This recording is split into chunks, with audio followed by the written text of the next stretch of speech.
Espera aí, chegou uma pessoa aqui. Bom, começamos. Boa noite. Mais uma vez nos encontramos para discutir um tema de interesse do nosso grupo de estudos em ecofisiologia do estresse de plantas. Dessa vez no formato de roda de conversa sobre fatores potenciais de estresses fisiológicos em plantas. E temos a grata satisfação, na verdade, uma imensa alegria, de trazer no encontro dessa noite, o último desse semestre, o pesquisador da Embrapa Semiárido, fisiologista de plantas, Saulo Aidar, e também, que logo deverá se juntar a nós, o consultor Newton Matsumoto. Eu sou Ana Rita Leandro dos Santos, já conhecida de todos vocês e talvez de poucos ainda não.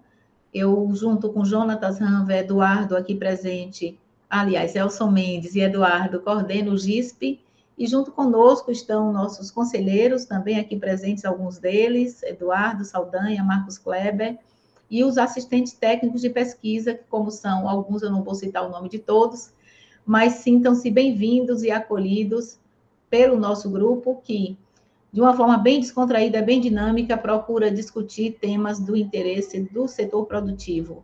Mas a fisiologia do estresse interessa a todos, por diversas razões.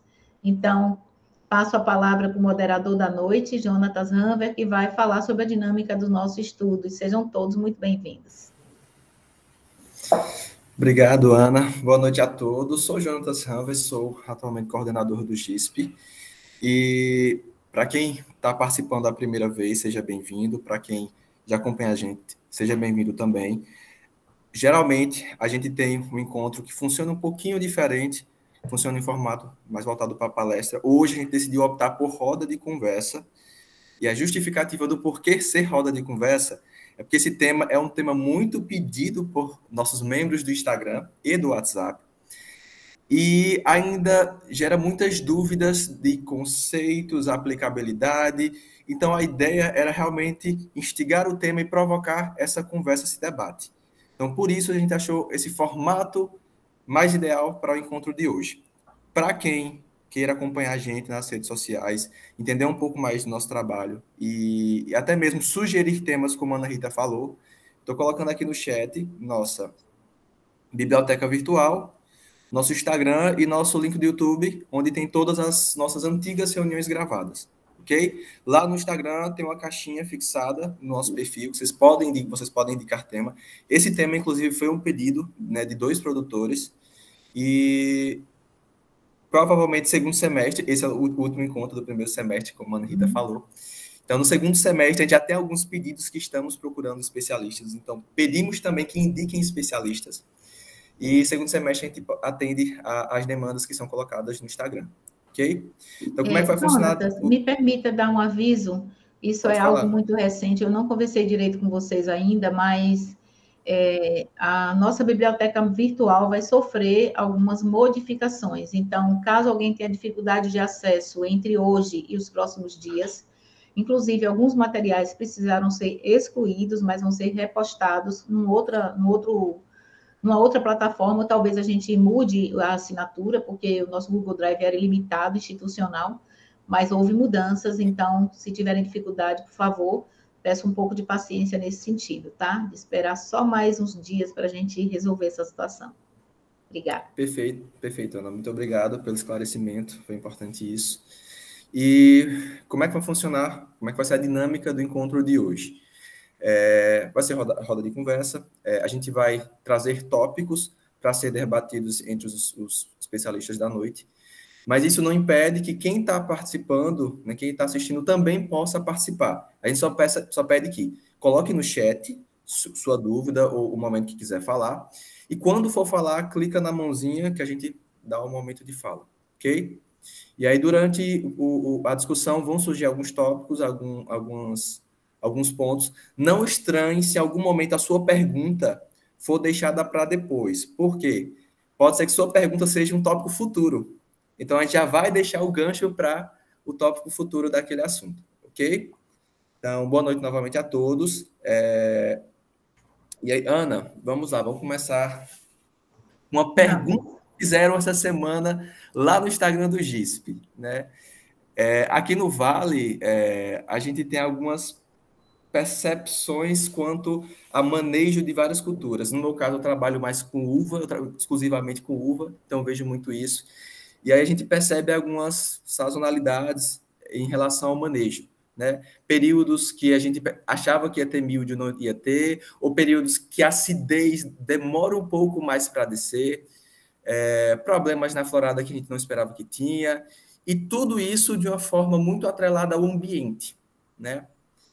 Tudo isso, de certa forma, é uma resposta ao ambiente. E aí questionaram justamente isso no Instagram essa semana, né?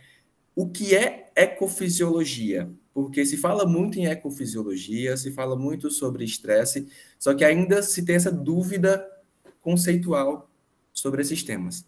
Então, eu já começo trazendo essa dúvida, né, para o Saulo e para a Ana Rita. O que seria ecofisiologia e o que seria estresse de plantas? Posso iniciar minha visão aqui, né, Ana? Vamos colocando juntos, né? Primeiro, eu queria agradecer, né, o convite, fico muito feliz de estar participando com vocês. Esse é um tema que me interessa muito e é também o tema que eu mais me dedico, tá? Profissionalmente. Então, a ecofisiologia, né, sendo bastante sucinto, é uma ciência experimental, acima de tudo, né, que busca conseguir explicar a fisiologia das plantas em resposta às variações dos fatores que estão no meio, né, sejam eles bióticos, ou seja, né, de fonte de efeito biológico, ou abióticos, né, os fatores físicos, químicos, por exemplo, né, as variáveis climáticas. Então, todos esses fatores, eles são percebidos pelas plantas e elas respondem a esses fatores. E o mais interessante e mais complicador é que elas respondem a esses fatores ocorrendo todos ao mesmo tempo, né? Variações que ocorrem dentro de um mesmo dia, dentro de uma mesma semana e até chegar, talvez, naquelas variações que a gente percebe mais claramente, que são as sazonais, né? Mas são sempre fatores que estão atuando em conjunto e que vão gerar respostas nas plantas, né? E até entendido por pessoas que estudam nessa área, como a planta sendo uma espécie de fitômetros, né? Ela expressa, o fenótipo dela está dizendo alguma coisa que ela viveu ali durante o seu crescimento, as condições que ela viveu naquele ambiente e durante o tempo que ela se desenvolveu, vão estar expressas essas características na fenologia dessa planta, né? Então, esses são alguns pontos assim que são buscados para a compreensão da ecofisiologia, né? Bem, Ana, quem quiser interagir, a gente vai nesse ping-pong. Sim, sim. Eu realmente gostei muito do seu ponto de vista sobre o que vem a ser ecofisiologia e estresse. No passado, quando nós ainda estudávamos na graduação, se falava muito era relação solo, planta, ambiente. Agora a gente coloca todas integradas e chamamos de ecofisiologia exatamente para entender essas interações. Outro termo bacana que você utilizou aí foi colocar a planta como um fitômero, um indivíduo completamente sensível a essas variações, e muitas vezes nem todas elas facilmente perceptíveis aos nossos olhos.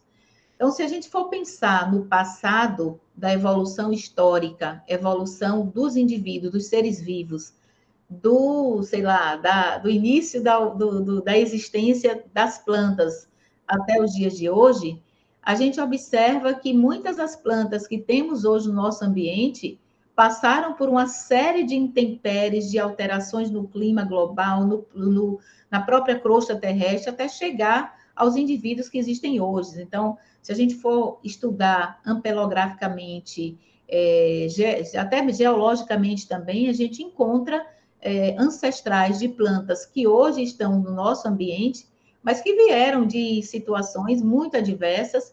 E por que isso é importante? Porque toda uma herança genética pode ter sido transmitida para esses indivíduos atuais, baseado em tudo que eles viveram no passado. Há uns dias atrás, Saulo, nós tivemos um encontro sobre epigenética aqui, e aí se falava muito dessa fração genética de herança, de aclimatações ou até mesmo de adaptações que as plantas viveram no passado. E aí eu deixo para Jonatas colocar mais para frente essa discussão entre aclimatação e adaptação, para a gente trazer a aclimatação para o nosso cotidiano e pensarmos que planta aclimatada é planta que responde a alguma condição imposta pelo ambiente, e nós podemos usar isso a nosso favor, a favor de um manejo adequado. E no título que Saulo discutiu com Jonatas e trouxe, achei muito legal, Saulo e Jonatas, vocês trazerem esse título para a nossa conversa, Fatores Potenciais de Estresses Fisiológicos em Plantas. Fatores potenciais. Por que potencial? E aí, Jonatas, eu já peço até a vocês, Saulo, se Saulo quiser pegar um gancho dessa conversa, bem, senão eu já quero falar sobre potencial. O que é que eu entendo sobre isso? A gente estava conversando, não foi, Saulo? Um pouco antes de Jonatas se juntar a nós e alguns que estão aqui, falávamos sobre a banalização do entendimento da ecofisiologia do estresse, da própria palavra estresse, muito banalizada, tanto para os indivíduos animais, humanos principalmente, mas principalmente para as plantas. E isso precisa, ao meu ver, de uma certa atenção, um certo cuidado, porque muitos manejos são feitos assertivamente, mas outros são feitos excessivamente. E isso pode ter uma série de implicações, ou mesmo de desperdício de dinheiro, inclusive, quando se faz um manejo que não era realmente necessário. Basta prestar atenção ao que a planta está expressando, a essa resposta. Então, o fato de haver um ambiente estressor, estressante para a planta, condições que de fato vão tirá-la do seu funcionamento normal, é o que eu entendo como estresse, não quer dizer que a planta vai ter um prejuízo por isso. Muitas vezes os estresses são até usados a favor da boa produção agrícola. Tem gente da manga aqui, não é, Ideildo? E a gente consegue manejar um estresse a favor de uma indução artificial do florescimento da mangueira, por exemplo. Na própria videira, a gente também coloca uma série de estresses, que vai desde a poda até mesmo a aplicação de reguladores vegetais, que dão uma verdadeira forçada no metabolismo dela. E, de maneira geral, se você for observar uma série de eventos que a planta passa, por exemplo, ter que responder rapidamente a uma floração para aproveitar um curto momento de status hídrico adequado, é um estresse também. Então, alguns eventos naturais já são relativamente estressantes, mas o fato do ambiente impor uma condição de estresse por elevada temperatura ou baixa temperatura, umidade do ar mais baixa ou mais alta, déficit hídrico moderado ou até mesmo severo em algumas situações. Não quer dizer com isso que a planta vá sentir esses sinais do ambiente como uma condição que lhe tire do funcionamento normal, com prejuízo na produtividade ou mesmo na qualidade. Então, o ambiente é estressante? Sim, potencialmente, porque a planta poderá senti-lo num grau maior ou menor, com alguns efeitos que podem ser danosos e outros nem tanto. Então, Rita e pessoal, né? Primeiro, a gente contextualizou a ecofisiologia, né? Agora, assim, bem também resumidamente, sobre fatores potenciais de estresse, né? O porquê dessa expressão, dessa terminologia. Justamente como a Ana colocou, não necessariamente um fator presente no ambiente, ele seja estressante, né? Depende muito da planta que está sendo cultivada ou observada na natureza, né? Então, muitas vezes, esses fatores que a gente associa a estresse, ou associa ao conceito de estresse, eles são fatores que variam normalmente ao longo do tempo e são importantes para promover o desenvolvimento das plantas, seja para regular, né, a expressão de fases reprodutivas, seja para aperfeiçoar ou melhorar a qualidade de frutos. Depende muito, claro, do cultivo da espécie, né?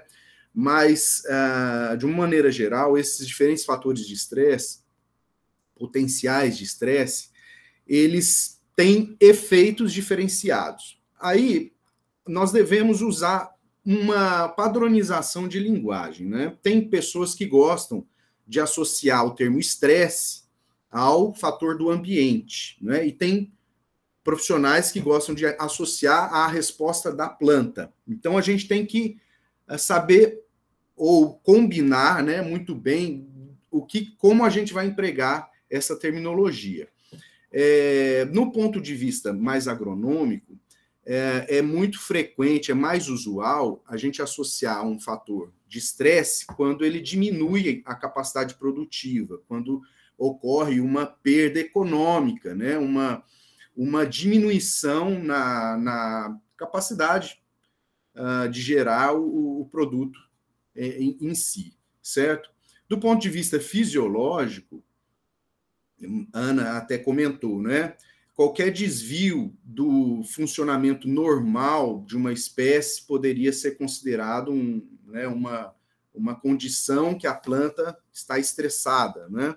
Mas isso depende muito também, então, do ambiente que nós estamos falando, né? De repente, em espécies nativas da caatinga, se a gente oferecer condições de água o ano todo, né, possa ser justamente a condição estressante para elas, né?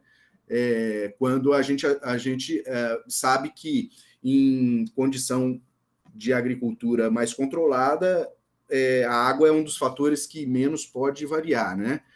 Pensando em alta produtividade. Então, quando a gente for falar, então, de fatores potenciais de estresse, quando eu estiver mencionando isso, eu vou buscar ter o cuidado, né, de dizer sobre o ponto de vista da resposta da planta, tá? E quando for realmente de efeito na produtividade, a gente faz esse parêntese. Então, com isso, eu quero dizer que, no fundo, o estresse, ou essa expressão que todos usam, né, ela basicamente é uma variação de fatores no ambiente. E isso pode ser bom, né, porque isso gera uma espécie de um treinamento para as plantas, né? Já existe em literatura uma terminologia de memória, né? Pode ser traduzido com outros termos, né? Mas nada mais é do que a capacidade de uma planta se sobressair melhor num segundo evento de um fator potencial de estresse. Por exemplo, plantas aclimatadas a alta temperatura ou a um déficit hídrico moderado, ou vamos pensar mais nos fatores que ocorrem aqui na nossa região, né? Ou uma alta irradiância. Então, esse é o princípio da aclimatação de plantas, né? Justamente expor esses organismos a uma situação um pouquinho além daquela que ela estava habituada, e isso vai aumentando a sua capacidade metabólica de lidar com essas flutuações dos fatores, de maneira que a planta se rustifica, se torna mais capaz de passar por essas variações naturais sem ter perda de produção, né? Então, esse é o processo, né, de aclimatação. Isso começa desde a germinação das sementes. Isso é muito mais evidente em plantas perenes, né? A importância desses potenciais fatores de estresse como uma forma de aumentar a capacidade da planta de lidar mesmo com as flutuações do ambiente, né? Em plantas herbáceas, talvez vamos dizer assim, o nosso medo das plantas sentirem estresse venham mais das cultivadas anuais, né? Realmente o tempo é muito curto para elas completarem o ciclo e um evento de alta temperatura ou de déficit hídrico, dependendo do ciclo que a planta se encontra, pode ser catastrófico para a produção, com certeza. Se for no meio de uma florada, há um abortamento generalizado, né, da produção. Então, eu quis aqui situar, né, o porquê da gente chamar fatores potenciais de estresse, porque ele pode ter vários significados. Ok? Pois não, Jonas? Perfeito, Saulo. Importante colocação. Acho que trazer esses conceitos é de extrema importância, porque a gente percebe muito no Instagram, principalmente, o pessoal questionando conceitos básicos ainda para compreender o que seria, primeiro, ecofisiologia e o que seria estresse de plantas, que muita gente confunde ainda. Então é bom trazer esses dois pontos. E aí uma outra coisa que o pessoal questiona muito, né, tendo esse conhecimento de estresse de plantas, né, e ecofisiologia, como é que a gente poderia utilizar isso a favor, né, do manejo, do cultivo de plantas aqui na região? Perfeito. Com licença, Jonatas e Saulo, tem alguns comentários aí no chat, acho que tem até pergunta de Mariana e Marcos Kleber. Você acha o que, Jonatas? Eu vou colocar nos próximos tópicos, Ana. Eu vou encaixar nos próximos tópicos, na discussão. Ok. Viu? Sim. Bom, então, o ponto é como a gente pode usar a nosso favor, né? Um pouco disso, né? Bem, uma planta, de uma maneira geral, isso é já, né, a prática agronômica principal, ela tem que estar bem nutrida, né, para responder aos fatores ambientais. Uma planta cultivada deve ter, então, acesso aos recursos para o seu desenvolvimento. Dentre eles, nós temos mais condições de manejar, né, a parte nutricional nos cultivos, mas a qualidade da luz, né, outros fatores que estão presentes no ambiente, eles também podem ser manejados, né? Iniciando, por exemplo, pela questão de radiação solar, dois componentes principais aí vão influenciar, então, no desenvolvimento da planta, que não só na intensidade, mas também na qualidade da luz, né? Então, já são feitas várias práticas, né, na agricultura, de forma a manejar a influência da luz no desenvolvimento, seja o uso de poda, né, seja a utilização. Hoje em dia a gente já tem uma gama de produtos voltados para melhoria da capacidade antioxidativa, né, na copa como um todo, que é algo que alivia, e vamos dizer, uma intensidade acentuada de irradiância. Além da parte de intensidade, né? Voltando um pouquinho para a qualidade de luz, hoje está sendo experimentado uma série de coberturas plásticas, por exemplo, né? Aqui na região. E uma das questões, eu acho que cruciais aí, é como essas plantas, nessa condição, principalmente em videiras, né? Como está chegando a qualidade de luz, né, para essa copa. E então, de alguma maneira, isso pode ser um fator potencial de estresse, né? A falta de radiância também pode ser. Eu ouvi alguns comentários, eu não estudo isso diretamente, de que haveria até efeitos benéficos sobre a produção, né? Eu estou curioso para conhecer mais esses trabalhos, e é possível que haja uma diminuição na irradiância, mas a distribuição da luz difusa, ela se torna provavelmente suficiente para atender a demanda da planta, né? No entanto, nós temos ainda poucos ciclos, talvez ou não sei, sobre essa fonte de informação que eu obtive, era ainda algo recente, né? De maneira que a planta pode também estar esgotando reservas, né, de um período de crescimento anterior, o que pode ter levado a uma boa produção, né? Então é importante o ciclo seguinte, na mesma condição de cobertura, então, ser acompanhado, né, para ver como isso se mantém ao longo do tempo. Bem, assim, né, falando de alguns tópicos relacionados a como que a gente pode manejar o estresse, né? Na parte de água, talvez seja o ponto que a gente menos tem dificuldades, né, na nossa região. Embora eu diria que talvez a gente não esteja acompanhando de tão perto, né? Porque não basta ter água no solo para a gente garantir que a planta não esteja sofrendo qualquer dificuldade com relação a um impedimento sobre a água. Porque nós temos uma região de muita irradiância, né? Muita intensidade solar, e isso exige uma transpiração, né? Provoca uma transpiração intensa na planta como um todo, e mesmo havendo água no solo, é comum não haver um suportamento da coluna de água dentro da planta nos horários mais quentes do dia, próximo do meio do dia, por exemplo. Então, é comum haver o que se chama de cavitação ou embolia, que é a formação de gases no meio dessa coluna da solução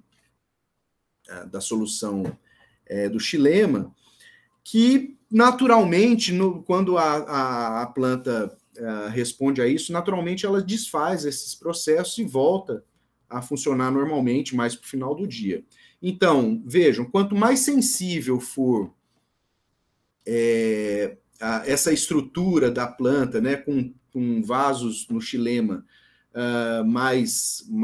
de maior diâmetro, mais comum vai ser a ocorrência de embolia, de cavitação, que provoca fechamento estomático e a planta para ou diminui muito as suas trocas gasosas, mesmo você vendo que tem umidade no solo.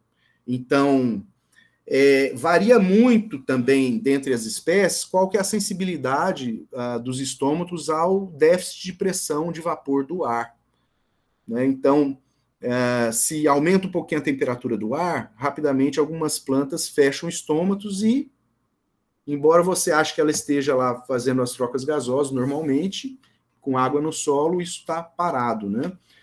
Então, é interessante, né, é importante a gente aliviar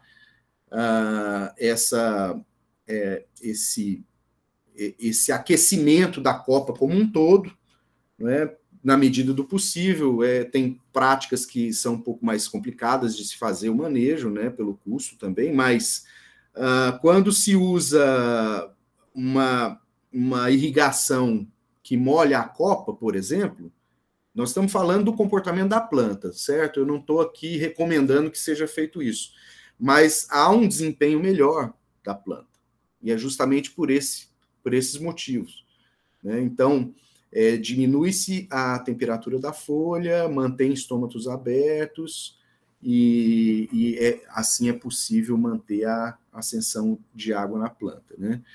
Falamos um pouquinho de radiação, um pouco de água. Um outro fator muito importante nas áreas cultivadas, que eu observo aqui na região, principalmente nas últimas 2 ou 3 semanas, isso foi muito evidente, são a velocidade de vento, né? A velocidade de massa de ar, de convecção, né, provocada pelo vento. Então, qual é o efeito desse fator, né, no seu cultivo? Será que a gente está considerando isso, né?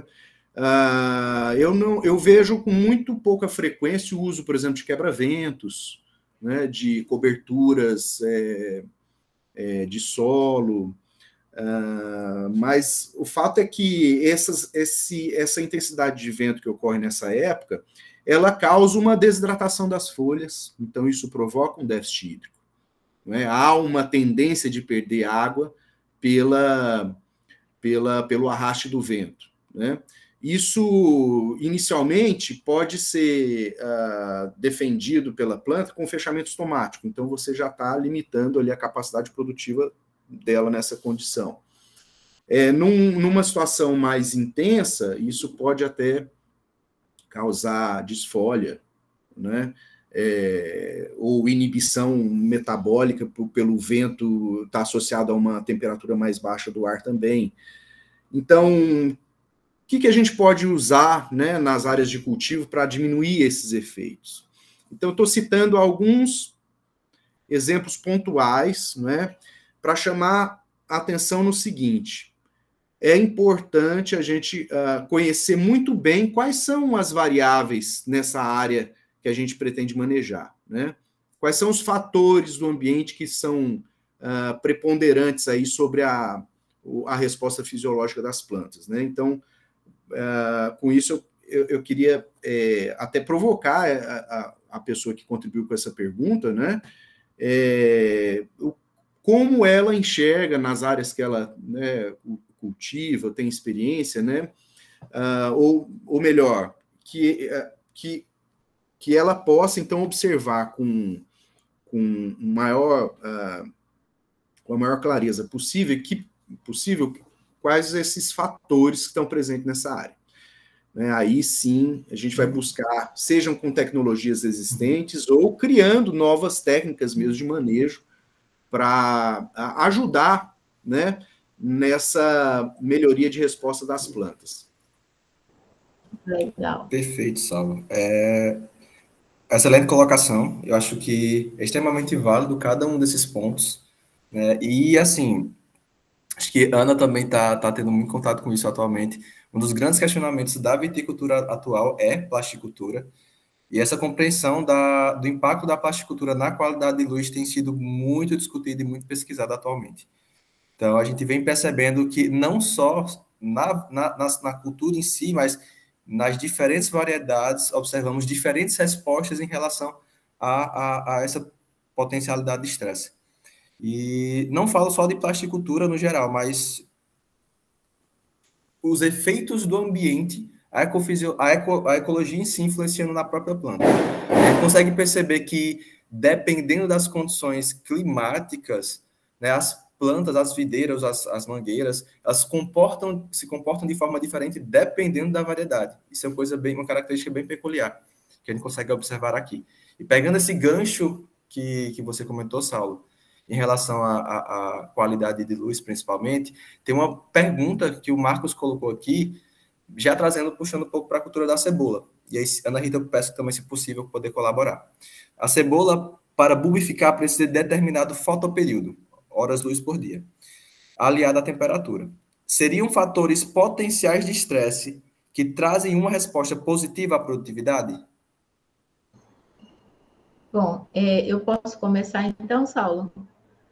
Primeiro, quero dizer que eu fiquei bem feliz em ouvir esse panorama bem completo que você nos trouxe, Saulo.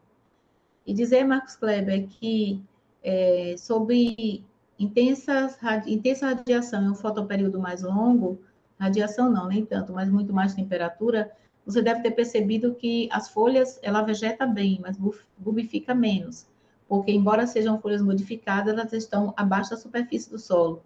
São, sim, fatores potenciais de estresse, porque comprometem o ciclo da planta. Tanto que, para que ela floresça, o pessoal que trabalha com produção de semente de cebola faz a vernalização do bulbo para poder, depois de plantado, ele ser estimulado a produzir flores, né? Se plantar naturalmente, sem vernalização, isso não vai acontecer. Realmente, cebola não é a minha praia, mas eu lembro bem dessas estratégias de estímulo hormonal para que a planta venha produzir flores. Então, sim, é uma condição potencial de estresse. Não quer dizer com isso que não se possa manejar a cultura, por exemplo, escolhendo a melhor época do ano para plantar. Lógico que a pressão de mercado desencadeia a necessidade de plantios mais frequentes em qualquer época do ano. Certamente, Elson, a soma térmica, por isso a escolha da melhor época do ano para você ter uma bulbificação mais eficiente da planta e talvez com menores intervenções seja o grande negócio, escolher uma região ou a melhor época do ano para se fazer isso, com temperaturas mais amenas, por exemplo, dias mais curtos, como está acontecendo agora. E concordo com você quando diz que é uma condição potencial de estresse. E aí eu vou para uma coisa que Marcos Kleber me trouxe agora, com essa colocação, eu recebi ontem umas imagens de folhas de videira. Na verdade, acho que é a segunda vez essa semana. Uma foi até um colega que está aqui, que me mostrou essa folha com manchas completamente arroxeadas de antocianina, e outras folhas completamente vermelhas, né? Aí, olha que legal, tá parecendo que está no outono europeu. E aí, quando vamos para as variedades brancas, a gente encontrou as folhas muito amarelas. E não é amarelo por um estresse de falta de água ou de outro fator, não. Baixa temperatura.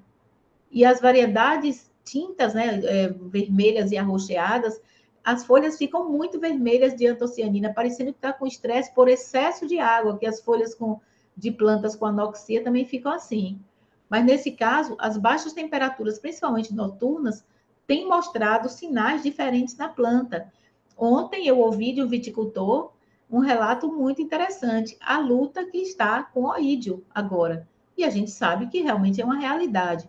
Mas muito mais do que o míldio, que deu uma chuvinha aí, aproximadamente as 2 horas de molhamento foliar, que é a grande preocupação com míldio na região, que é um fator de estresse biótico, está o oídio agora tirando o sono de muito viticultor.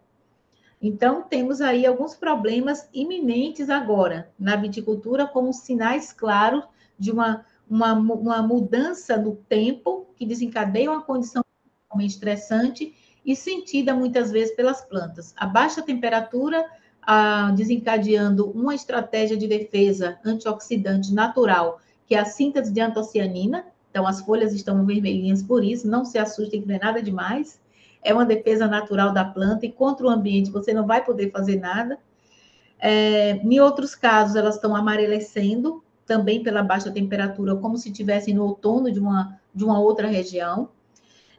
A incidência de oídio que aumentou exatamente porque o tempo está propício em relação à temperatura e à umidade relativa do ar.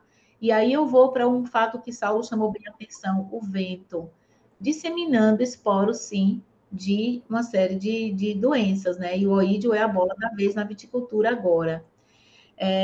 E aí, Saulo, eu ia deixar para falar de plasticultura no final, porque é extremamente polêmico. É uma realidade, um caminho sem volta na viticultura do Vale, né? E de outras regiões, não vou falar mais do Vale, porque, é claro, a baixíssima ou quase zero incidência de doenças bacterianas e de míldio na viticultura, porém, quem tem, vamos falar da planta, como você bem disse, quem tem problema com plasticultura, do material mais caro ao material mais barato, todos têm problema. Por quê? Porque, embora já seja algo muito discutido e ainda pouco pesquisado, como disse Marcos Kleber agora há pouco, aí no chat, é uma necessidade e quem usa não vai parar de usar. O que vai fazer é encontrar qual é a tecnologia de cobertura de parreiral, de plasticultura, que melhor se adequa às suas condições e ao seu bolso. Por quê? Nas diferentes regiões, localidades vitícolas aqui do Vale, você tem direção do vento modificada, não é a mesma, solos diferentes. Tem lugar ali, quando você vai ali para o lado do Maria Tereza, parece que as nuvens ficam ali em cima, é o lugar que chove mais. É a impressão que a gente tem, né? Não estou falando nem de dados, mas ali chove bem. Os solos são mais pesados também, mais argilosos, então você já tem aí uma série de outros problemas. Mas aí você vai olhar para a planta e você vê uma coisa, nem vários materiais, ráfia, plástico difusor, biomanta com laminação, tem muitos materiais com tratamento UV. Aí vai para aquilo que você bem colocou aí, qualidade de luz. Ainda é uma incógnita. Tem gente que coloca o plástico quase colado nas folhas, aumenta a temperatura foliar. Mas aí ontem eu vi uma coisa que me deixou muito feliz. Vários tipos de estrutura de cobertura de parreiral, vários arco, casinha, túnel, não sei o quê, distância, inclusive em áreas próximas, diferentes materiais. E eu vi uma coisa bacana. Microaspersor, além, não é para irrigação, microaspersor pendurado dentro do teto para baixo, sob a plasticultura, a irrigação lá direitinho, mas o micro é ligado algumas horas durante o dia, dependendo da temperatura que se monitore lá dentro. Só para dar uma resfriada no aparato, nas folhas e pronto. Não é para molhar a folha, porque não é isso que se quer. Mas muito interessante como uma estratégia para diminuir a temperatura abaixo do plástico e aumentar um pouquinho a umidade, porque a planta é C3. E aí vai uma coisa que o ambiente fala, e você tem que prestar atenção no que a planta expressa em função disso. Molhamento foliar, você presta atenção quando vem lá, vai ter uma chuvinha aí de 20 milímetros. Preocupação, trator pronto, tá tudo aí engatilhado para uma necessidade. Vou falar agora de quem não está também cobrindo parreiral, tá? Mas muitas vezes não chove e tem uma orvalhada. E sabe que eu já detectei, encontrei e ouvi relato de áreas que tem essa orvalhada noturna e por alguma razão apareceu uma certa umidade a mais com um pequeno molhamento, mesmo debaixo do plástico. Então, a circulação de ar está como? A altura está correta? Não sabemos ainda a resposta 100%. Então, está se experimentando de tudo, se observando diferentes tipos de materiais, alturas, formato de colocação, para depois se ter uma resposta. E quando essa resposta chegar, mitigando um estresse biótico, talvez ela não resolva o estresse abiótico por baixa qualidade, qualidade de luz inadequada ou mesmo baixa qualidade de luz. Porque a gente vê em muitas situações folhas com o pecíolo imenso, muito alongado, a lâmina foliar expandida além do normal, o mesófilo fica super fininho, então compromete fotossíntese. E o que é pior, a angulação foliar claramente alterada para poder aumentar a superfície de captação de luz no sentido de inclinação, que é muito mais eficiente do que espalmada. Então, assim, não há ainda uma resposta assertiva em 100% na plasticultura. O que precisa ser feito é monitoramento frequente de todas as condições, desde a condição de luz, observar que tipo de molécula de defensivo você está usando embaixo do plástico, para não ter um outro problema também. Então, se puder evitar os mancozebes da vida, o excesso de moléculas à base de enxofre, melhor, porque esse material vai durar muito mais. Porque é muita coisa, eu acabo me esquecendo. Jonathan, não deixa eu perder a sequência, não. E assim, vai aí a grande questão, o BRICS. A parte qualitativa, sensorial. Então, vamos lá. Visualmente, sob plasticultura, ok, qualidade de cacho. A maior parte da uva exportada do Vale hoje é uva branca, né? Então, me permitam estar colocando a viticultura, porque é onde eu, de fato, me sinto mais familiarizada. Mas, para manter... Hoje tem gente que quer manter o ciclo inteiro a planta coberta. Tudo bem. Tem gente que só vai cobrir de 60 dias em diante, 84 dias após a poda em diante. Então, cada caso é um caso de acordo com o tipo de material. A questão é a seguinte: que garantia você tem de que aquela intensidade de luz vai permitir uma fotossíntese X diante de toda a adubação que você já fez, que permita que ela chegue num bom padrão de cor, que tem que ser aquele padrão verdinha, green, né? Mas com BRICS e acidez aceitáveis. A maturação vai acontecer num período adequado para a comercialização? Chegou o BRICS, alcançou a maturação do tempo certo? Esse é um outro desafio que a plasticultura impõe. Então, claramente, embora se esteja mitigando um estresse biótico, porque melhora as condições fitossanitárias, você também acaba desencadeando uma situação de estresse abiótico que repercute, muitas vezes, na qualidade do cacho. Então, o manejo da plasticultura ainda não é uma tecnologia que todos estão dominando e ele acaba sendo um mitigador de estresse biótico, mas que pode desencadear um estresse abiótico. E aí, Jonathan, me permita ainda falar de um outro ponto, ainda num gancho do que Saulo estava falando, que eu achei muito legal. E aí Marcos traz essa questão da cebola, e eu coloco também nessa discussão, Saulo e Jonatas. Fiquem à vontade, demais, para trazerem outras questões como essa que Marcos Kleber trouxe. Obrigada, Marcos. Muito bom você ter colocado, porque olha para o Vale do São Francisco, rodeado de plantas da caatinga, plantas nativas da caatinga, e que se desenvolve economicamente graças a uma série de cultivos exóticos, inclusive a cebola.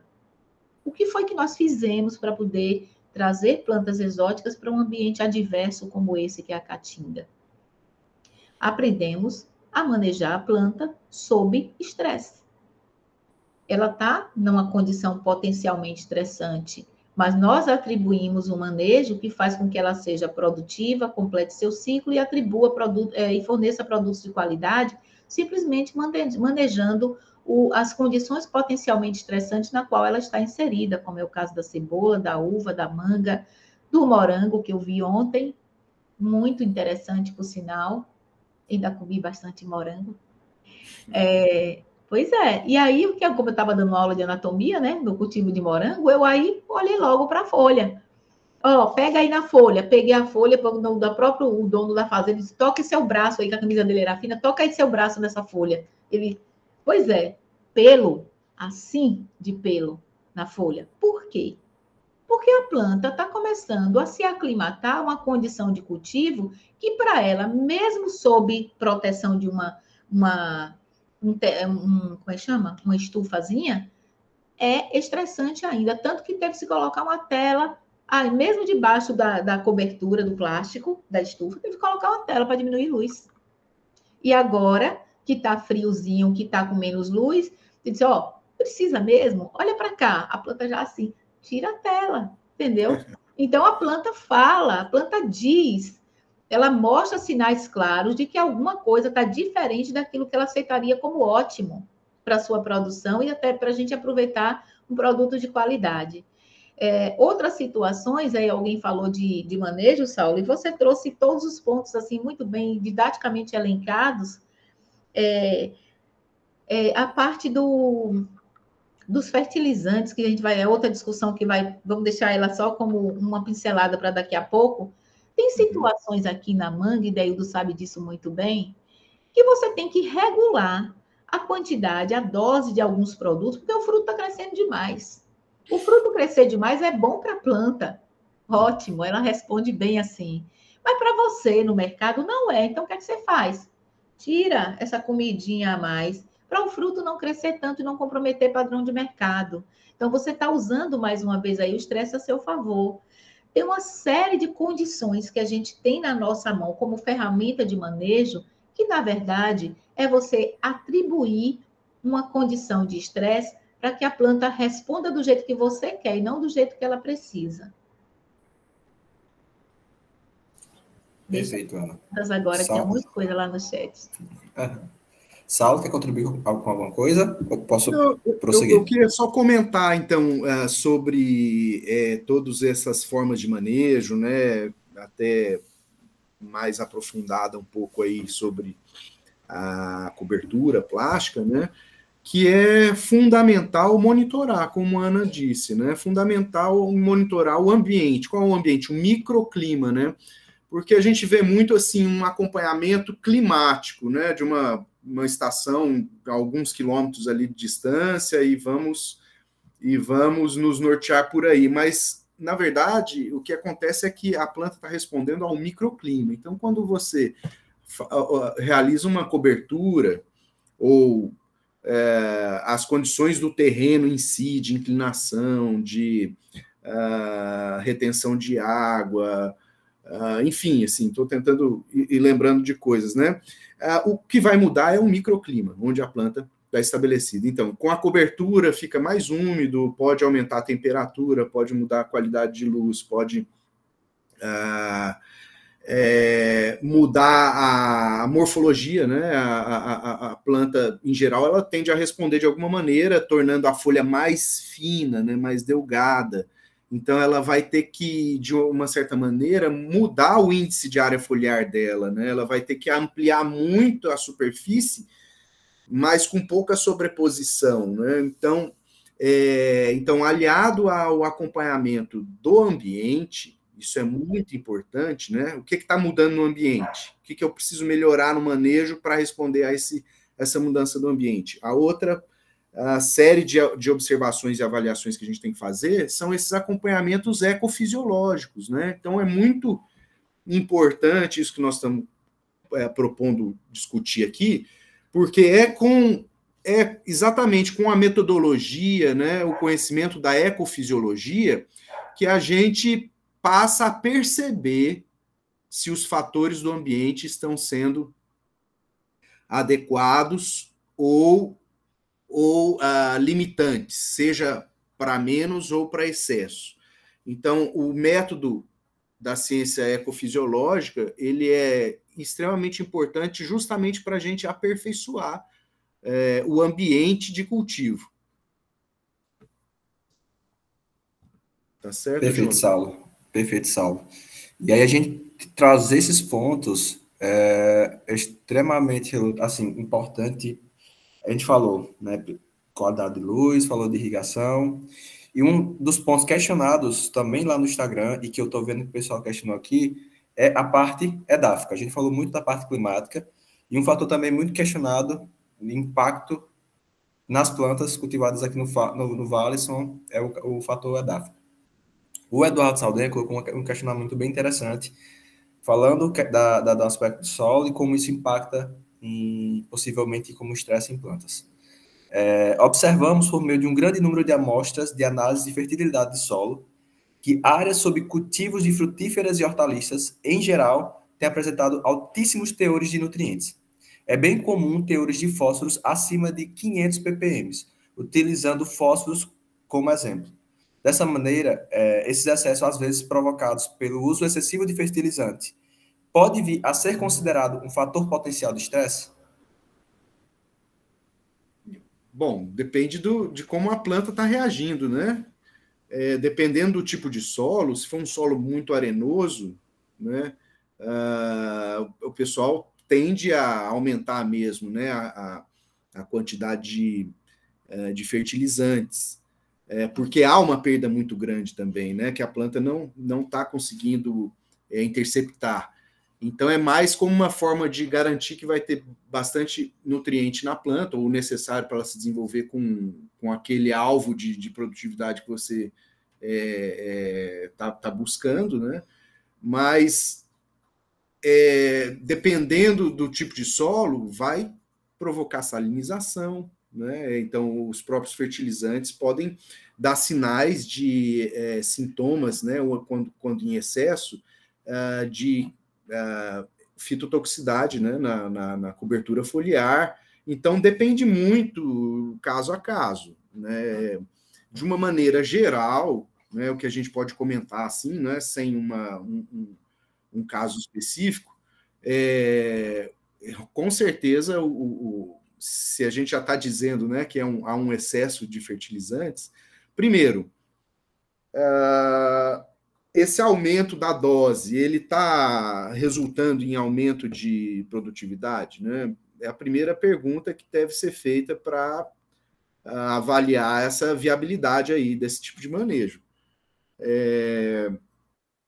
Acredito que já passou do ponto de luxo, né? Essa adubação aí com essa concentração de fósforo no solo, né?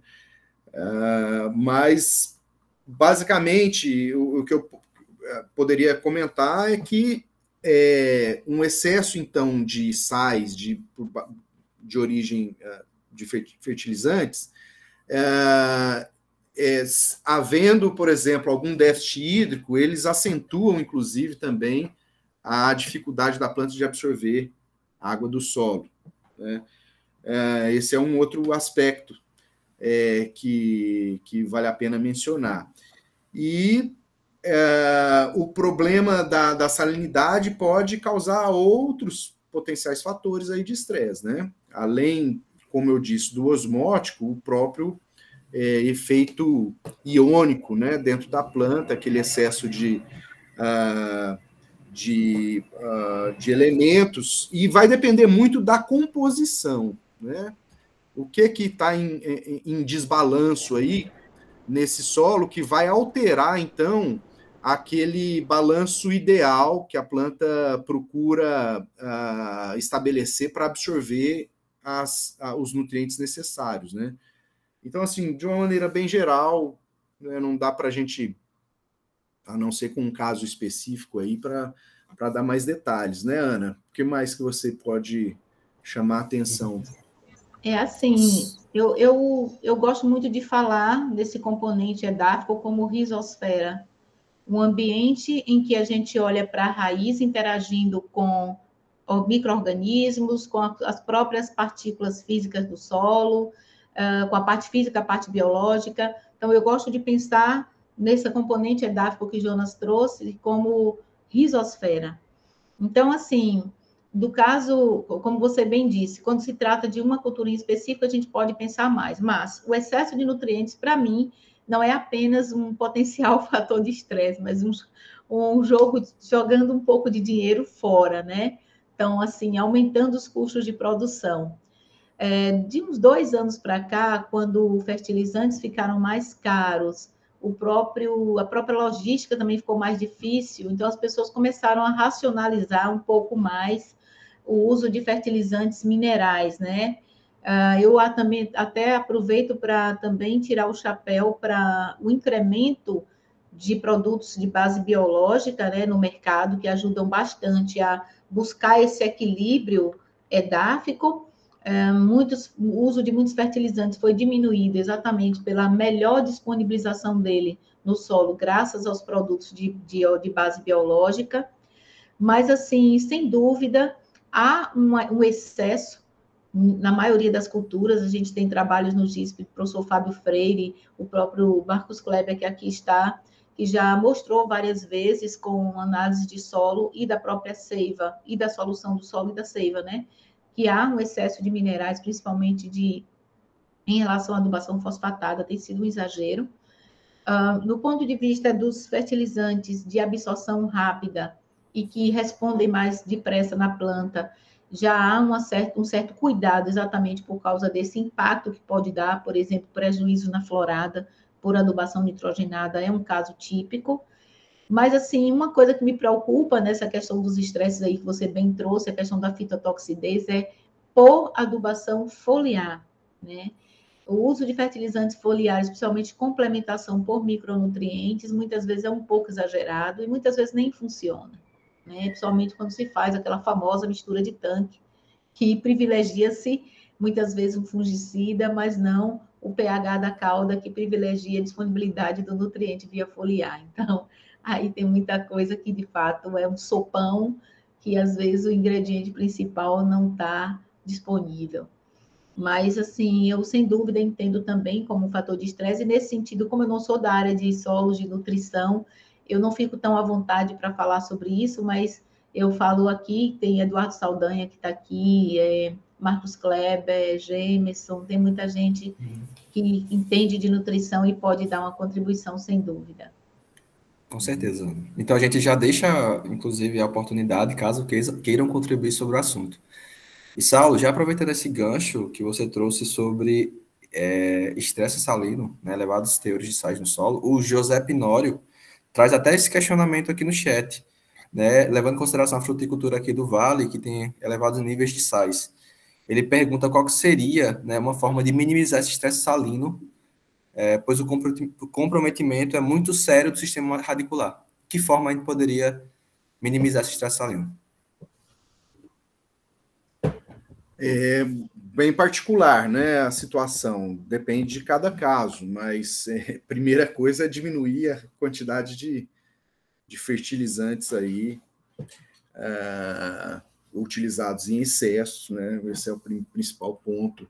Tem várias formas de manejo que deve haver uma boa drenagem de solos. Bem, o pessoal da área de agronomia nada de braçada nisso, né? O uso da irrigação ele é útil, né, com uma boa drenagem, para poder baixar essa carga excessiva, né, se eventualmente se um dia ela chegou num nível tão alto que pode até impedir que seja continuado o cultivo naquela área, mas tem regiões que usam gesso, né, gesso agrícola, né, como forma de lixiviar uma parte, né, do problema salino. O sulfato se liga a sódio, né, e consegue aprofundar mais, né, dependendo do tipo de solo, e sair da zona de ocorrência das raízes, né, desenvolvimento das raízes.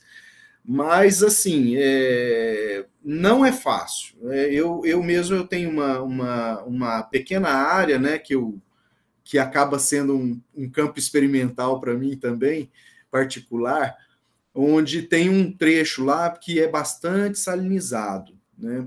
E eu vim estudando formas na prática, né, de como melhorar isso.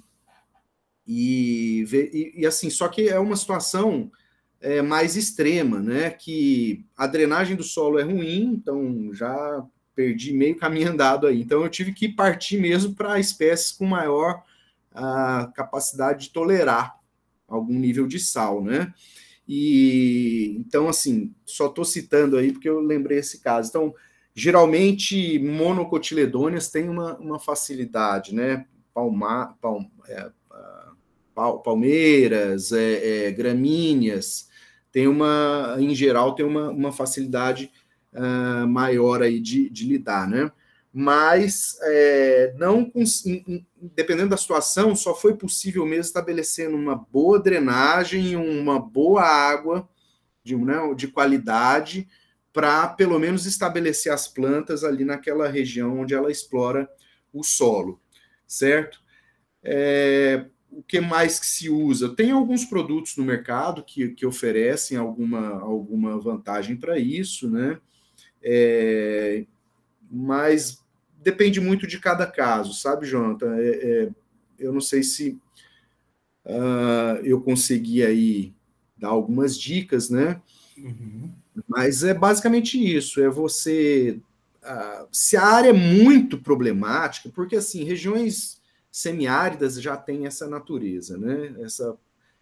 Esse risco de salinização, né? Porque a radiação é muito forte, né? Então tem uma demanda, né, evapotranspiratória muito grande, e se você usa irrigação, aquela salinidade de origem geológica, né, não é nem muitas vezes é de origem de fertilizantes, mas é de formação ainda de escala geológica, né? Quando ocorre o uso da irrigação, então há um molhamento do perfil do solo como um todo, e aí estabelece um caminho onde esses sais sobem à superfície por capilaridade. Então, dependendo da região ou né, do terreno, vamos dizer, essas áreas têm que ter um uso de irrigação muito, muito cuidadoso, né? Senão realmente vai aflorar ainda mais sais. E aí, com isso, é só com drenagem mesmo, o uso de plantas menos sensíveis. Bem, é isso. Perfeito, Saulo. Marcos Kleber? Boa noite, pessoal. Boa noite a todos. Só para contribuir um pouco, acho que a pergunta do Saldanha e do Pionório, elas vão no mesmo sentido, né? É isso mesmo, professor Saulo. Se nós tivermos, obviamente, uma condição natural, né, que leve, e tem solos que tem, inclusive pela dificuldade de drenagem natural, aí o mecanismo seria realmente a drenagem artificial, mas o que eu acredito que eles colocam é muito mais pelo erro, tá? Pelo erro de manejo.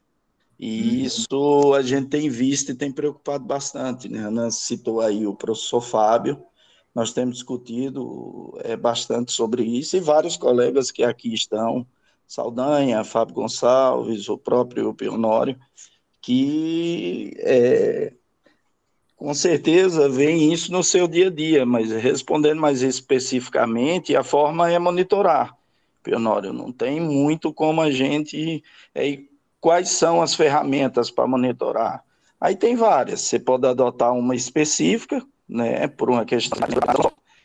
Essa seria uma forma, porque eu estou vendo naquele momento que tem de sais ali ionizados, certo? Disponíveis, através da medida da condutividade elétrica, eu tenho um parâmetro que é generalista, vai me dizer se tem muito ou poucos sais, e o professor Salvo citou uma coisa importante, que é quais os sais que estão presentes. Tem sais que têm um poder de desequilibrar a coisa muito mais que outros, né? Excesso de cálcio, de magnésio, é cloreto, é nitrato, né? As respostas serão diferentes, dependendo de que tipo de sal eu tenho em excesso. É fósforo, enfim. Ou através de uma análise frequente, por exemplo, de solo, né? E isso vai ser tão mais complexo, vai causar mais prejuízo, depende da granulometria do solo, da mineralogia, algo importante que a gente não fala, não é se é só arenoso ou argiloso o solo, qual a mineralogia, isso vai interferir bastante, né? Solos que têm uma capacidade bem maior de fazer reserva.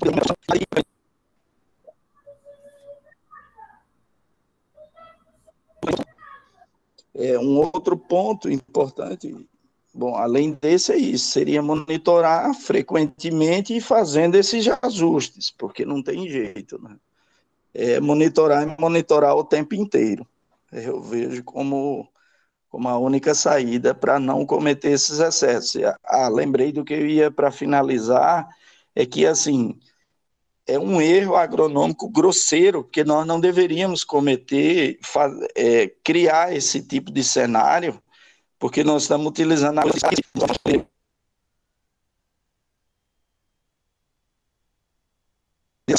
porque muitas vezes ele já trabalha com a água de irrigação que é carregada em sais, que tem aí 0,9 e 1,5 de condutividade elétrica.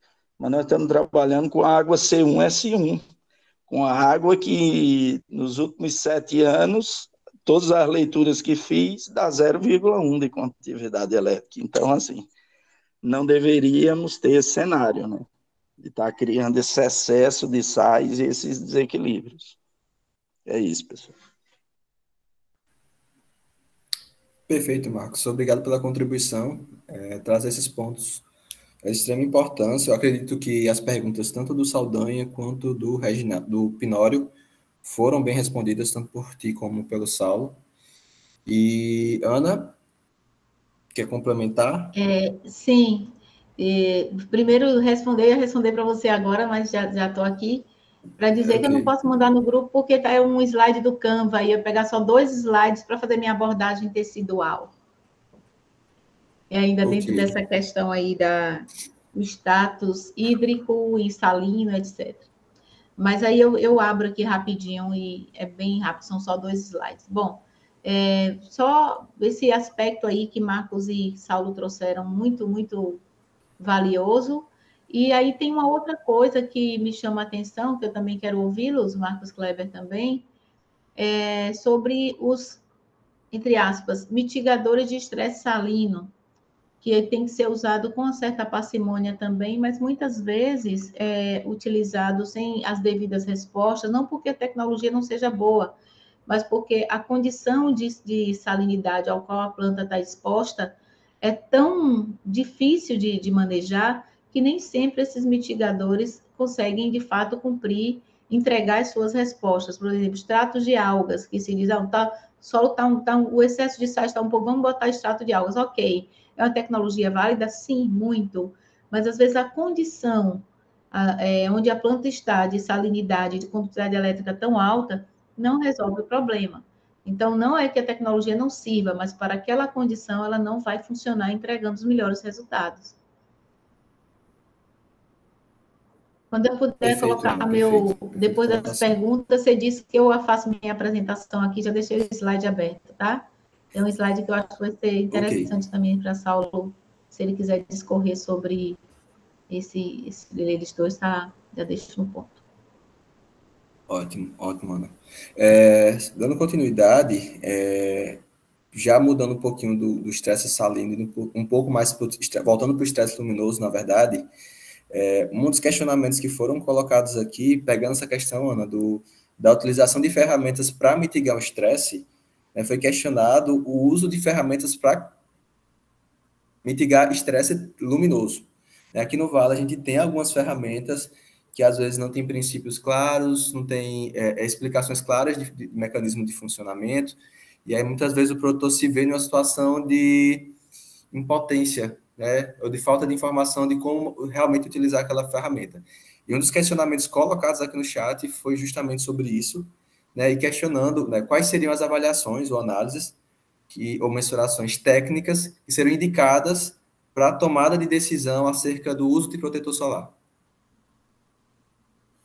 Perfeito. Excelente pergunta. Quer começar, Saulo? Sim, pode ser. Bem, estou organizando meu raciocínio aqui, ó. A primeira coisa que acontece, né, quando há a interação, né, da radiação com a folha, né, na copa da planta, é que essa energia da radiação, ela tem 3 caminhos. Ou ela vai ser absorvida, ou ela vai ser transmitida, ela vai atravessar a folha, ou vai ser refletida, né? Vai bater na folha e vai voltar para o espaço.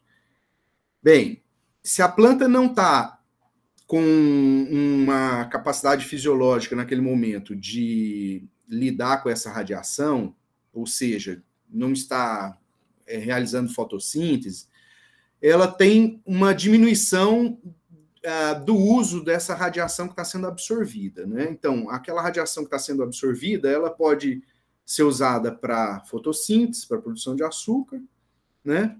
Mas a maior parte dela acaba gerando calor, é dissipado na forma de calor. Então, daquilo que ela absorveu, da luz que chegou na folha, uma pequena parte realmente vira produto da fotossíntese, que é o que nós queremos com a planta, né? Que ela produza. E uma grande parte é dissipada na forma de calor, porque realmente há uma energia em excesso chegando ali naquela folha. Dependendo da espécie, dependendo das condições do ambiente, enfim, então a gente já colocou isso na nossa conversa hoje, né? Essas interações elas mudam a absorção do tipo de folha, se ela tem pilosidade, se ela tem mais cera, mais brilho. Vocês podem observar, né, que existem várias coberturas, várias características, né, dos tipos de folhas, dependendo das culturas. Isso vai aumentar ou diminuir essas relações que eu disse.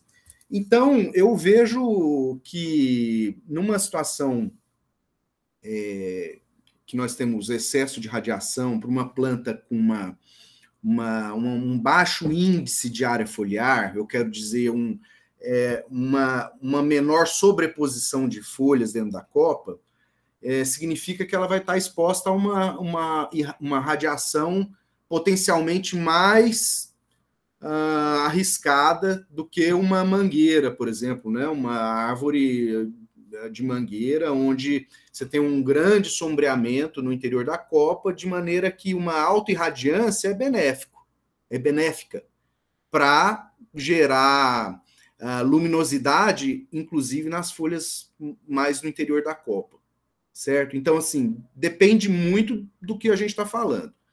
Numa situação de análise de uma folha isolada, exposta ao sol, nós temos, então, como eu disse, normalmente um excesso de luz. É mais do que a folha consegue processar para produção. Então, invariavelmente, há um aumento da temperatura.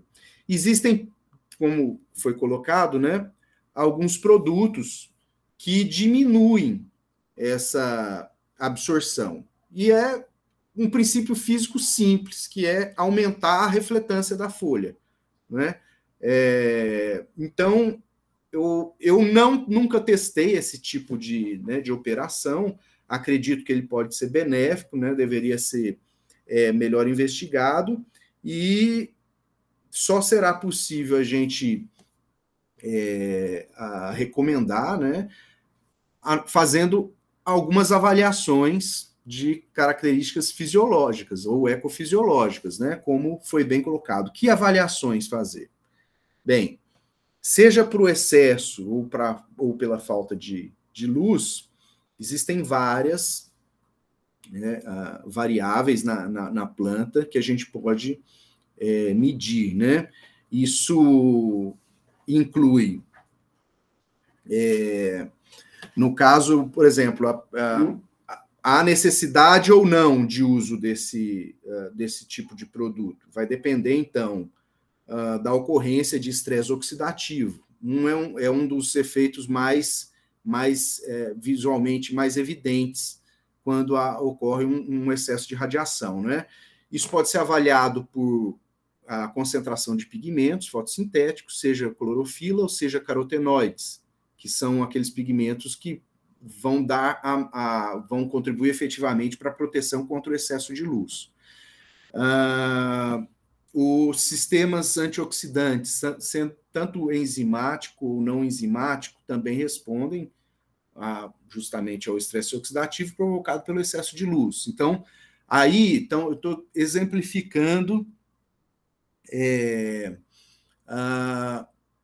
situações em que nós estamos, então, identificando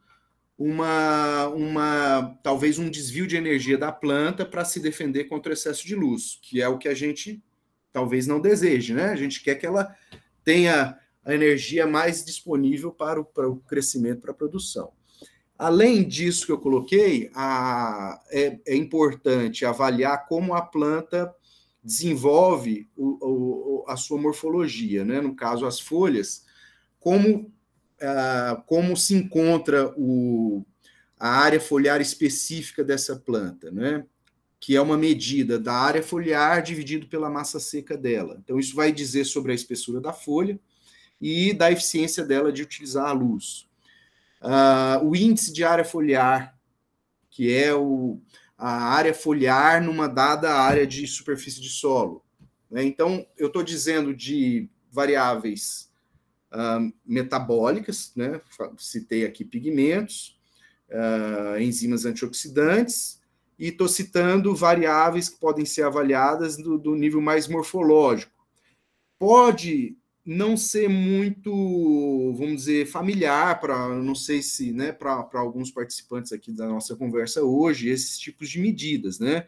Mas são esses tipos de avaliações que vão dizer para a gente a necessidade da gente manejar melhor a luz, seja mudando a disposição do desenho da área, do ranking de plantio, seja com cobertura, seja com poda, seja com uso de produtos que podem mudar a capacidade da folha de absorver um excesso de luz, certo? Então,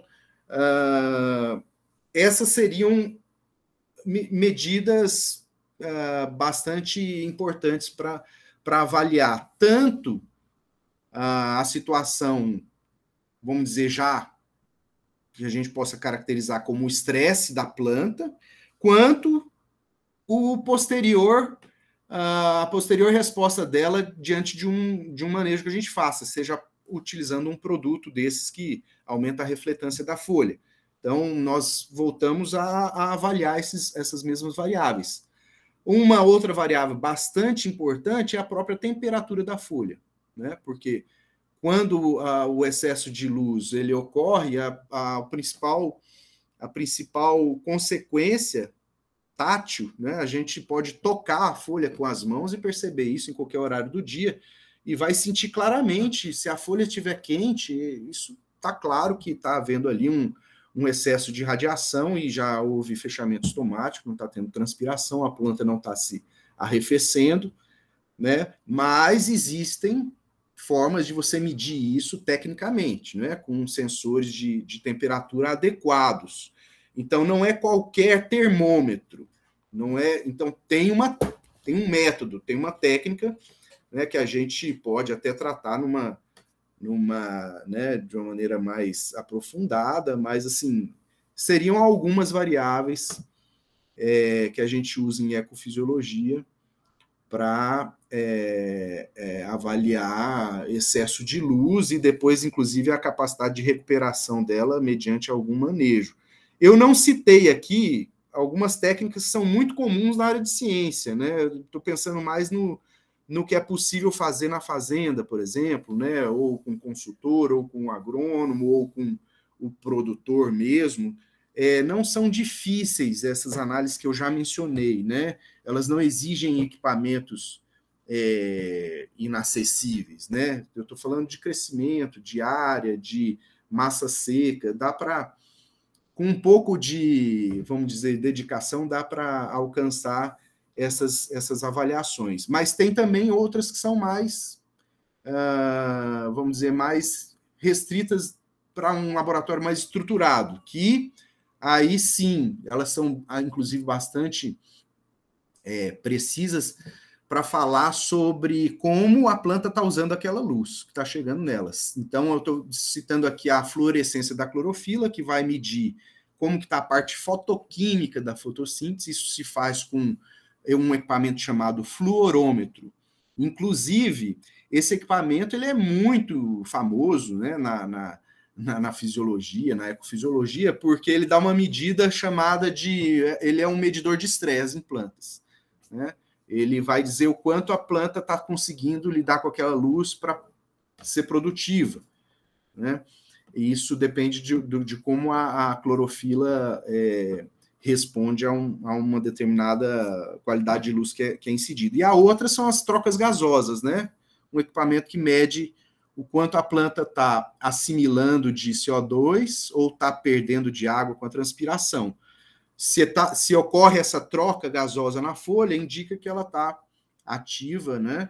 Agora, se há alguma diminuição nesses processos, já são indicativos claros de excesso de luminosidade, né? De radiação e outras consequências, porque esses fatores nunca ocorrem sozinhos, né? Você tem a radiação elevada e isso está associado ao aumento de temperatura, e então são vários fatores potenciais atuando em conjunto, tá bom? Então, existem essas maneiras de avaliar.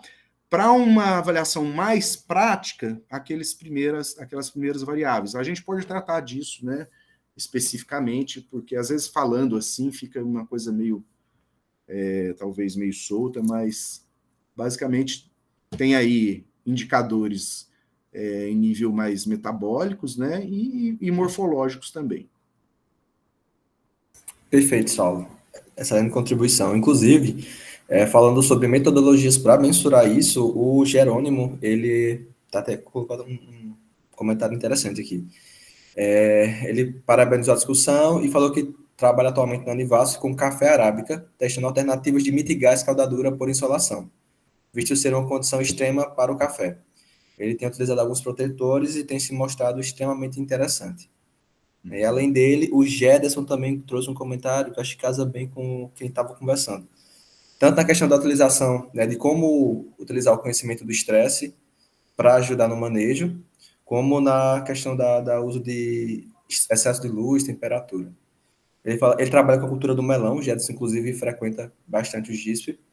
E quando se trata de estresse, principalmente hídrico, na fase vegetativa, é muito importante para estimular o desenvolvimento radicular e estimular o florescimento. Como boa parte do ciclo da planta fica coberta com a manta TNT, ela fica protegida do excesso de radiação e temperatura, e se não houver o controle da irrigação, a planta tende a vegetar muito e o vigor excessivo prejudica o pegamento de frutos. Então, ponto muito interessante também, este complementa bem o que a gente estava falando. Ana Rita? Eu achei uma excelente pergunta e uma excelente resposta, Saulo. Muito legal essa sua abordagem. Além de muito completa, ela foi científica e aplicada, né? Aplicável, inclusive.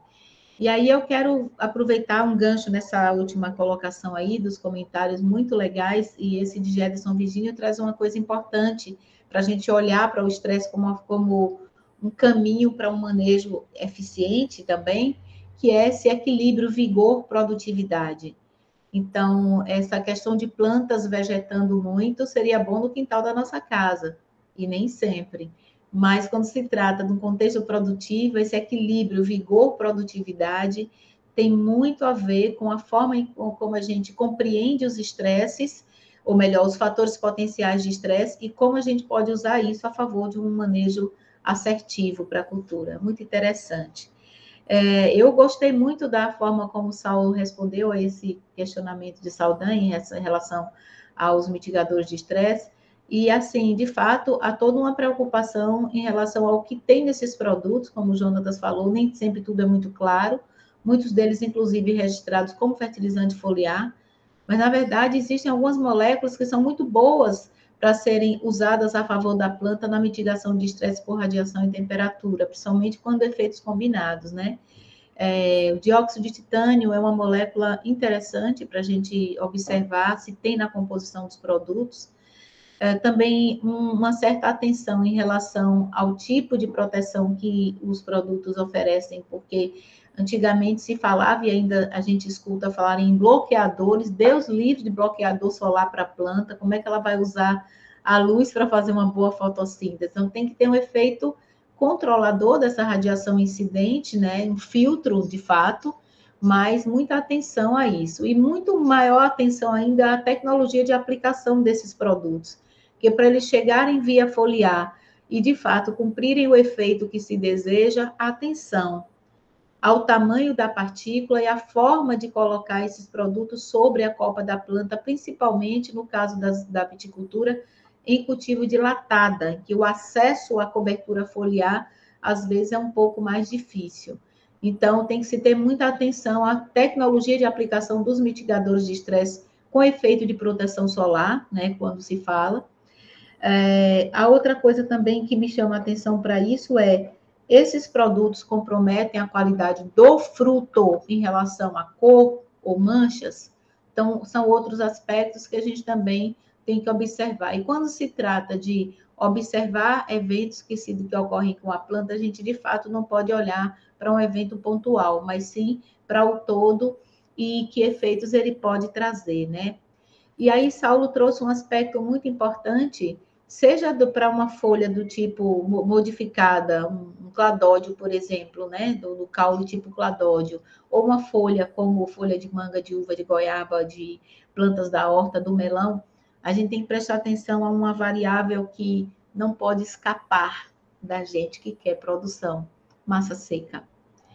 Então, a massa seca, ela reflete exatamente aquilo que a fotossíntese conseguiu deixar como saldo final, como contributo final para o órgão em questão, né? Além disso, a gente vai aí para o que foi remobilizado depois dessa fabricação na folha, como carboidrato de reserva, que é super importante, principalmente para as plantas perenes. E aí, esse é um outro tópico que eu não vou colocar agora, que eu não sei se Jonathan já tem ele em mente, mas também não temos muito tempo mais. Mas aí, o colega do café, Saulo, falou um aspecto interessante que eu acho que trouxe bem um exemplo para as suas colocações muito bacanas, por sinal, que é o café, pelo menos assim, não vamos falar de Vale de São Francisco, mas lá em Minas Gerais, por exemplo, a gente vê uma massa foliar muito densa, mas as folhas de cima estão sempre sofridas por fotodestruição, fotooxidação, mas ela trabalha muito bem com a radiação difusa das folhas que estão lá embaixo. É como se as de cima já fizessem mesmo uma capa protetora. E esses cafés são muito produtivos porque o estresse também desencadeia a síntese de metabólitos secundários de defesa, que também repercutem, muitas vezes, na qualidade de um fruto. Não estou muito certa se é o caso do café. Mas, por exemplo, quando a gente fala de uva, a gente fala de substâncias de poder antioxidante, antocianinas, resveratrol, as próprias vitaminas também. Então, a gente vai para uma série de produtos do metabolismo secundário que são ativados, ou às vezes até melhor metabolizados, exatamente pela condição de estresse. E aí, meu caro Jerônimo, tem uma coisa bacana que eu acho no café, que eu não sei se convém você pensar. E se essas folhas que protegem aquelas que vão fazer a fotossíntese por radiação difusa também estivessem trabalhando a favor da produtividade? E se não tivesse todo esse estresse térmico e luminoso, e às vezes até hídrico, né? Que tem umas regiões aí que ficam mais secas e o café sofre bastante. Elas estivessem trabalhando para manter uma carga maior, uma produtividade melhor do café. Mas, na verdade, elas estão ali para proteger folhas que estão trabalhando lá embaixo. Então, a gente já vem aí com possibilidades, quem sabe, de atribuir um manejo que dê uma resposta melhor nesse sentido, né? De menos dano antioxidante, para menos dano por estresse oxidativo a essas folhas. Pois é, é só mesmo para complementar, porque eu gostei muito dessas colocações que estão aí. Não, Ana, tem muitas colocações no chat aqui, bem No interessante. final tem umas Infelizmente não lá vai dar. em cima, viu, que eu vi de Deildo. Não, eu tô aqui monitorando para ver em que momento da discussão encaixo elas, mas tem muitas perguntas e muitas colocações, assim, relatos de experiência sobre os assuntos comentados aqui. Bem interessante. Pode falar, Saulo. Salve, salve, Jerônimo. Você, Ana e Jerônimo, né, comentando isso, me lembrei de um ponto que é o seguinte: a gente vê nos livros, né, de fisiologia que a parte da radiação fotossinteticamente ativa, né, que está lá no visível, né, do espectro da radiação solar, né, ele está ali entre 400 e 700 nanômetros, né, segundo os livros, né, e que na parte da radiação verde, né, do comprimento de onda que a gente percebe como verde, que é o meio dessa faixa de 400 a 700, há está estabelecido nos livros didáticos que ela é pouco eficiente na fotossíntese, né, para produção fotossintética. Só que, recentemente, isso vem mudando. Foi verificado que é justamente os comprimentos verdes, né, comprimentos de onda verde aí da radiação que incide na folha, é que tem a maior capacidade de atravessar essas primeira camada de folhas e alcançar as folhas mais no interior da copa, e são bastante eficientes, não é do jeito que a gente vê nos livros né, didáticos de que o verde é praticamente o escuro para a planta. Refletido, né? É justamente o comprimento de onda que alimenta a fotossíntese no interior da copa, né? Então, ela é extremamente eficiente, ela não deixa a desejar em nada, porque ela é menos absorvida, né? De fato, ela é menos absorvida pela clorofila, mas ao longo de um gradiente dentro do dossel da planta, ela vai sendo consumida, né, essa radiação, e é isso que explica a planta conseguir manter, além da radiação difusa como um todo, mas conseguir manter ativas aquelas folhas, né, todas sombreadas na copa, porque se não fosse assim, se a radiação fosse muito baixa, elas já tinham eliminado essas folhas, né? Isso acontece, há uma regulação contínua disso na planta, né? Se o ponto de compensação de luz ele entrega menos fotossíntese do que a folha respira, essa folha vai ser descartada. Essa conta não fecha, a equação está desbalanceada. Isso mesmo. E trazendo esse... Aí vocês estão falando muito sobre estrutura foliar. Realmente, eu acho que eu vou projetar meu slide para deixar vocês irem falando aí, só para o povo olhar para a folha. Vai, Ana. Enquanto você vai projetando, eu vou trazendo um ponto que foi tocado pelo Marcelo Gugel, que tem a ver muito com essa questão de, né, espectro luminoso, né, de como isso pode impactar a planta. Então, a gente fala muito de radiação par, mas existem outros espectros ali que são pouco comentados, e o Marcelo, ele traz esse ponto. Ele coloca, pegando o gancho da pergunta anterior que a gente tinha feito, para adotarmos algum tipo de manejo, deveríamos utilizar o nível de UV, tendo em vista que a UV é uma parte específica do espectro da radiação solar? Olha, citando aí esse mesmo grupo, que é um professor, ele se chama Bugbee. Ele foi aluno do McCree, que foi aquele gráfico tradicional de fisiologia que mostra o efeito da qualidade de luz na fotossíntese, é desse McCree. E esse outro professor é pupilo dele, né? Ele coloca que uma parte do ultravioleta, bem próximo ali do azul, ela tem função fotossintética, sim, certo? Porque não é aquela faixa de comprimentos de onda, ela não simplesmente termina em 400 e pronto, não tem mais efeito. Existe uma saia, né? Existe uma atenuação da resposta, mas ainda tem resposta fotossintética. Mas até mais importante do que isso, né? Porque falando em rendimento fotossintético, de fato, você tem lá o vermelho, né? A parte vermelha da radiação, e um pouco até a mais do que o azul, que são os comprimentos de onda que mais estimulam a fotossíntese, né? Mas você tem lá um pouquinho do ultravioleta e do infravermelho também, passando de 700, tem um pouco de efeito. E não é só o efeito sobre a fotossíntese que a gente tem que pensar, é também na construção da forma da planta como um todo. Então, a morfogênese, né, a formação dos órgãos da planta, sejam as folhas, sejam os frutos, eles vão responder à qualidade de luz. Então, uma radiação que tem um balanço de maior proporção de azul, ele tende a deixar a planta mais compacta, né? E quando você tem um pouco mais de infravermelho, tende a deixar a planta maior, mais alta. Então, esse tipo de manejo também é bastante interessante para ambientes de cultivo fechado. Por exemplo, hoje está muito em evidência, não é ainda uma realidade aqui para a gente, mas existem locais que fazem cultivo de fábricas verticais, né? Como é que chama isso, gente? Oi?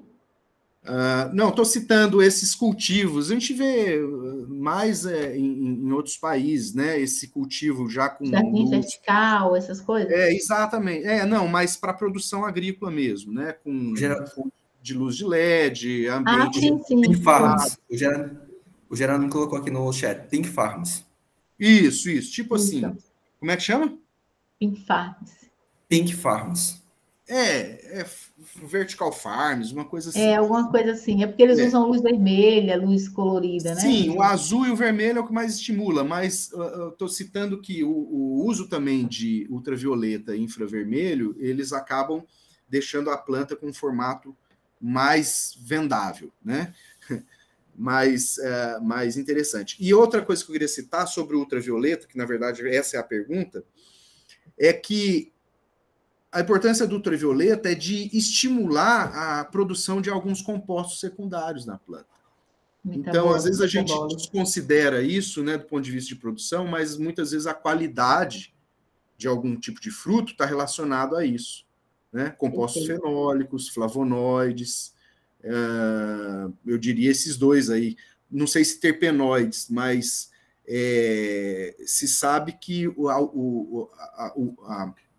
a incidência de ultravioleta tem efeito sobre o aumento da produção desses compostos, que pode ter valor dependendo do produto, entende? E aí eu já pego um gancho, alguns patógenos, inclusive, são desfavorecidos no ambiente. Outro ponto importante. Então, controla naturalmente a incidência de algumas doenças, exatamente pelo maior índice de radiação ultravioleta em determinadas épocas do ano. Sim. E assim, e as plantas em geral que são de sol, né? De sol pleno, as plantas de sol, folha de sol, elas têm mecanismos, né, para se defender desses excessos de radiação, e porque em última instância o efeito do ultravioleta é oxidativo, né? Então, existem vários sistemas na planta de combater estresse oxidativo. Interessante, muito legal. Perfeito. Jonatas, o chat está cheio, né? Eu vou ter que ser breve aqui. Eu ia falar isso agora. Serei breve, já para poder provocar Saulo aí nesse tema, então não vou vê-los, tá? Eu vou colocar 2 slides aqui. Recentemente, a gente fez uma apresentação no evento aqui na Univasf de Petrolina mesmo, só que eu quero projetar só esse slide. Jonatas estava, Gederson Virgínio também. E aí o meu tema era fisiologia do estresse em videiras. Então, eu precisei discorrer um pouco sobre o estresse em videiras, mas eu precisei olhar para algumas variáveis em específico. Eu olhei para uma abordagem mais histológica, mais tecidual, exatamente porque eu me preocupo muito com a integridade das folhas, que a maquinaria fotossintética está lá. Então, tudo que a gente faz, os manejos com água, com nutrientes, tudo tem um objetivo principal, que que é uma fotossíntese eficiente que entregue produtividade. Mas acontece que as biomembranas celulares, elas de fato são muito influenciadas pelos estresses. E às vezes a gente não vê isso, mas já olha, por exemplo, uma folha com sinais de estresse oxidativo, aquela folha já toda amarelada, já com a queima visível. Puxa, quando isso acontece, lá dentro já teve um dano muito severo. E quando se fala em esse dano severo, a gente realmente tem que estar com toda uma preocupação em manter essa integridade de biomembranas. Eu não estou falando de uma célula vegetal apenas, mas as biomembranas, inclusive das organelas, em especial dos cloroplastos. Então, a gente falou aqui de plástico, de estresse poçais e tudo mais. Então, se a gente for olhar a maquinaria fotossintética aqui num corte de uma folha, mostrando epiderme e tal, a parte fotossintetizante é essa daqui, não sei se dá para ver meu cursor. É principalmente essa daqui, o meio da folha, como se fosse o sanduíche de duas epidermes, o mesófilo foliar, com tecidos altamente clorofilados e especializados na fabricação de compostos de açúcar da fotossíntese, né, do metabolismo primário. Não vou nem falar de outras coisas, mas, assim, muitas vezes, a maioria das vezes, não tem células clorofiladas aqui na epiderme, elas estão mais, assim, no mesófilo mesmo, né, e, de fato, a maquinaria está toda ali. Então, assim, quando a gente se preocupa em integridade de biomembrana, a gente tem que olhar para o seguinte, o Saulo falou muito bem aí sobre a energia da fotossíntese, sobre fluorescência da clorofila, sobre a perda, a dissipação dessa energia, que poderá ser, inclusive, deletéria para a célula.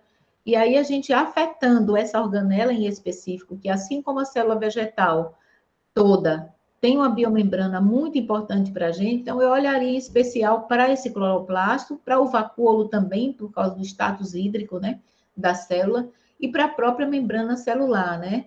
Mas, assim, o cloroplasto é a grande estrela do negócio, porque a maquinaria fotossintética depende da integridade das biomembranas desse cloroplasto, uma vez que aqui a gente tem enzimas e proteínas fazendo parte dessas membranas e até mesmo no fluido que está aqui dentro, e importantes processos de biossíntese acontecem ali. Não vou nem falar, assim, de todos eles, mas, assim, essa imagem aqui eu gosto bem, porque está mostrando uma situação muito crítica, mas olhe bem, quando a gente fala em morte da folha por estresse, ou por excesso de água, ou porque a folha já está envelhecendo, ou porque o estresse ambiental foi muito severo, a gente vê uma desorganização dos tecidos muito rápida do ponto de vista de, primeiramente, o mesófilo da folha, que é aquela parte que eu falei que abriga a maquinaria fotossintética. Depois a gente vê a morte dos tecidos condutores e também, não, perdão, depois da epiderme, tecidos condutores e, pasmem vocês, por último, mesmo estando como células especiais da epiderme, quem morre primeiro, por último, são os estômatos. Isso é interessante, que o estômato também tem uma autonomia do ponto de vista de capacidade fotossintética, porque ele também é dotado de cloroplasto nas células guarda. Então, se a gente tem um dano bioquímico, um dano visual a esse ponto, bioquimicamente, o prejuízo já aconteceu. Então, você tem uma ruptura de cloroplasto afetando clorofila, afetando a enzima rubisco, que é quem vai fazer a função de carboxilação principalmente, não vou nem falar de outras, né, mas a carboxilação principalmente. Isso aqui, Marcos Kleber, se eu for falar muito, você vai se identificar e vai entender do que se trata. Então, cena dos próximos capítulos, porque Jonatas tem um monte de coisa lá para colocar para a gente, tá? Então, esse é um material que, oportunamente, se a gente puder discutir sobre ele, eu juntei umas coisas aí para tentar falar de estresse em videira em 40 minutos. Foi uma correria, mas deu para dar uma pincelada. Então, vou só resumindo isso aí. Manter, de fato, a integridade das biomembranas celulares, em especial membrana de cloroplasto, chamando a atenção, é bem importante, porque a gente vai garantir que a planta continue fabricando o açúcar, que é decisivo para que tudo mais aconteça a nível de célula, de folha, de ramo e de planta como um todo. Perfeito, Ana. Obrigado pela contribuição. E levando em consideração o tempo, a gente já está no nosso limite. Foi um debate muito bom, tem muitas contribuições no chat. Infelizmente, a gente não vai conseguir trazer todas. Isso é sinal, Ana, de que a gente vai precisar de um segundo momento sobre o tema. Segunda rodada, agora a gente traz a turma da nutrição aí, viu, Eduardo? Agora que a gente começou a falar de membranas, né, Ana? Teria mais... Parte boa é agora. Agora que ficou... que a gente olhou lá dentro, né?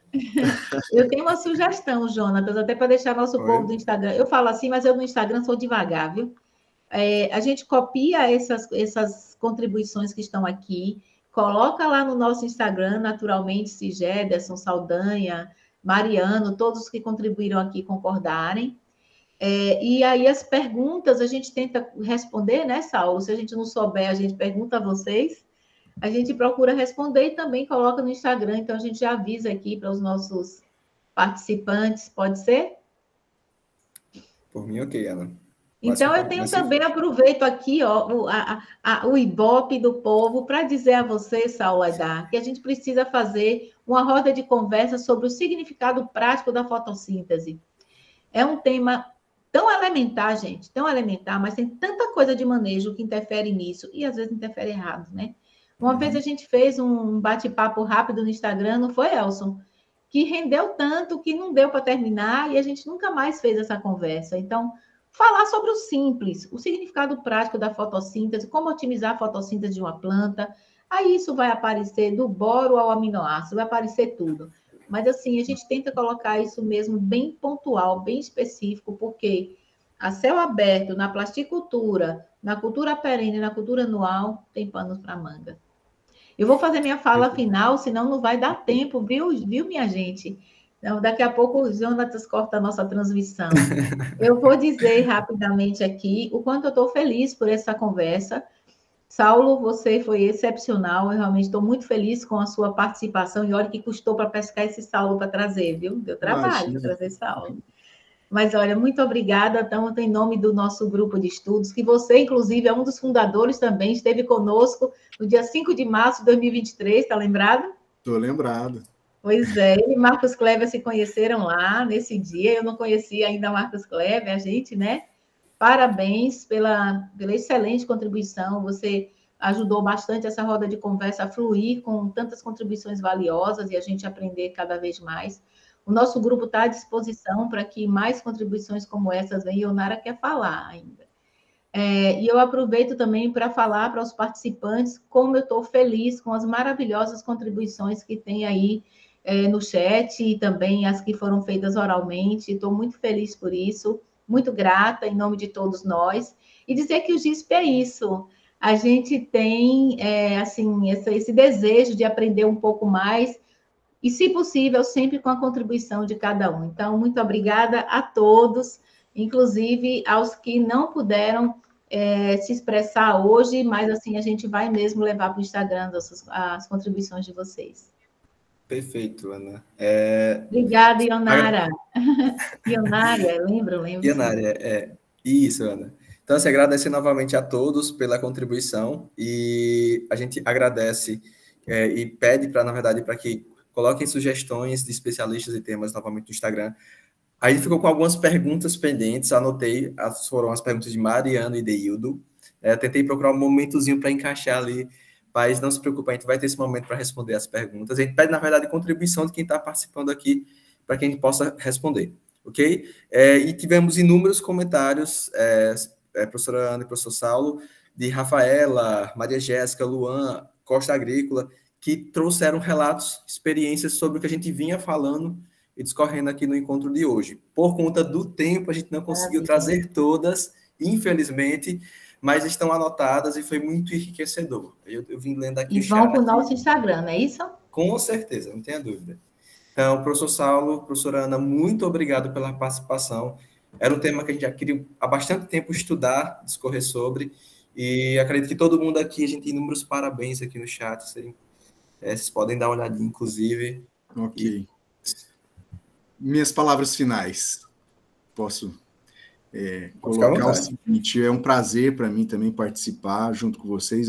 Vocês estão de parabéns, né, por conduzir esse grupo. Isso é muito importante, porque você vê quantas pessoas, né, acabam se integrando, e vou dizer que a ecofisiologia e a fisiologia não é só porque a gente trabalha nessa área, mas são fundamentais para qualquer avanço de eficiência na nossa região, que é preponderantemente uma região de produção vegetal. Então, e não precisaria ser só aqui, né? A produção vegetal ela é base para qualquer outro sistema de produção agropecuário, né? Seja na forma de alimentos, seja, enfim. Então, vale a pena a gente se dedicar, sejam aqueles que estão iniciando, ou aqueles que estão que não têm o hábito, né, talvez, de buscar mais informação, porque estamos na rotina de um trabalho que muitas vezes é difícil mesmo, a gente entende perfeitamente, mas é realmente muito importante estar atualizando, né, o conhecimento, e a ecofisiologia ela é fundamental para a gente entender o que está se passando de fato quando a gente faz manejo, aplica produtos e quer alcançar sucesso. Então, parabéns a todos, muito obrigado, e a todos os participantes aí que também interagiram. Maravilha, foi ótimo. Gederson, tudo pronto para a Expa Fruit lá no Mossoró? Pronto, temos um evento em breve aí para ir. Gente, eu já assim, ao comando de Jonatas, eu encerro a gravação e mais uma vez agradeço muitíssimo pela noite de hoje a todos vocês. Cícero. Obrigado a todos. Logo, logo a gente anuncia os próximos encontros via Instagram. Provavelmente. Estamos de férias, né? Por quantos dias? 3 semanas. 3 semanas. Provavelmente a gente retorna ali no início de agosto, primeira semana de agosto, é o nosso encontro. Mas já adiantando, o próximo tema a gente vai falar de estresse biótico. Não spoiler. Esse não é minha praia, né, Saulo? Não é a nossa praia. Combinado. Bom, gente, então, muito obrigada a todos. Deixe-me olhar para a gravação aqui para poder parar. Então, tchau, gente. Boa noite. Boa noite. Obrigada, Saulo. Obrigado pela participação. Até mais. Obrigado, João. Boa noite a todos. Mariana, boa noite, Mariana. Muito boa mesmo. Obrigado.